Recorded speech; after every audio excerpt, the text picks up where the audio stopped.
basically. Talking about tranny stuff, though, did you guys see that this Leah Thomas has now been nominated for the 2022 NCAA Woman of the Year award? Yep, unreal. Yeah, Right unreal. Every time that a Woman of the Year award becomes available in a division or a segment or an organization where there is a trans person, it's going to be that person getting nominated. Well, I think it's even more than that. It's like as soon as someone becomes prominent as a tranny, you know that they're going to be pushed to be Woman of the Year because, you know, women are so great that men are actually better at being women than women are. It's such a weird argument because there's this huge division between the LGBTQ IDGAF community and what they now call TERFs, the trans exclusionary radical feminists. So it's like on one hand, they want to still hold on to the women are great and wonderful and better than men in every single way thing, but also they're not because men can get pregnant. And we lost Frank again. He must be getting his DiGiorno on. Dang, the doorbell rang. Didn't include me. No, it's weird. It's like you made that point. You said Caitlyn Jenner. It was Caitlyn Jenner or Bruce Jenner, Richard Levine got a Woman of the Year award. There's been a couple more, but I know those two for sure. And the Bruce Jenner one was like at the beginning of all the like real hard push for. That's why it annoys me that people still try to claim that he's like a Republican or a conservative or something like that. Like the guy's done more damage to American politics than anybody else.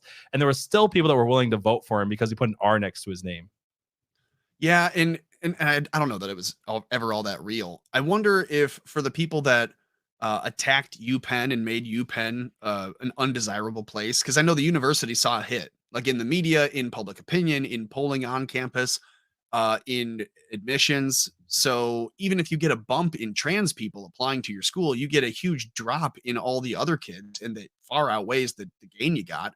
I wonder if the school says, well, look, we already took a hit on this. We might as well get back in the news with a positive splash. We as a school are nominating this student. So I know the school has to decide which of their athletes they want to nominate for different awards. You know that someone at the very top of this school said, we've already taken the shrapnel. We've taken the damage for this.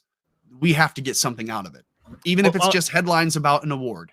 Well, there's two things going on here, though. There's the fact that they're all con artists, which is the number one thing you learn as a con artist is you die with the lie. So now that they've made the lie, now that they've held on to this, they have to die with it no matter how much it's hurting their school. And the other thing that I think that people aren't looking at enough, and this is why the BlackRock stuff is important, is the fact that, you know, we want to keep looking at these stories of China. Oh, China's got a social credit system. America's got a social credit system. And I don't know how people don't understand what ESG is at this point or why people aren't looking into this enough. System. It is absolutely a social credit system because you've got these companies, just to explain it really quickly, you've got these companies like BlackRock and all these other places that have bought up massive amounts of everything, right?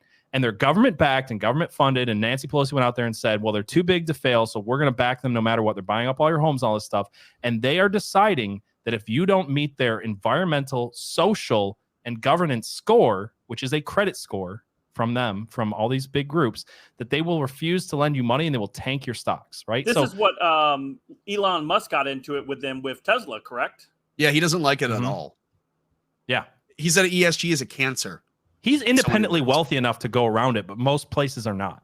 Most people but Tesla isn't him. Like he can be independently wealthy. Tesla's still getting raked on, I said it with a K, raked on these ESG scores. Like they're not, I don't want to get too into the weeds on something we're not talking about, but the ESG thing is not great.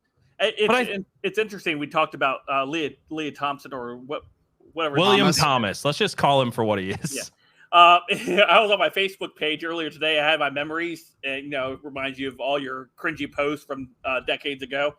And I had one on there talking about Bruce Jenner when he was awarded the Woman of the Year for ESPN.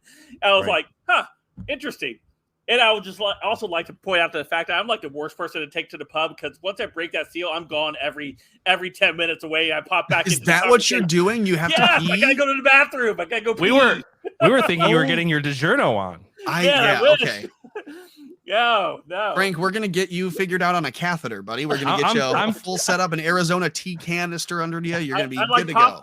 I pop out, I come back in, and like the conversation has shifted to something else. I'm like, I have no idea what we're talking about anymore, but okay, let me jump in. I'm 2 beers and a Red Bull deep, and I haven't had to run to the bathroom even once. Yeah, the chat is saying the salt will flow, but it sounds like Frank's got a different issue with another flow.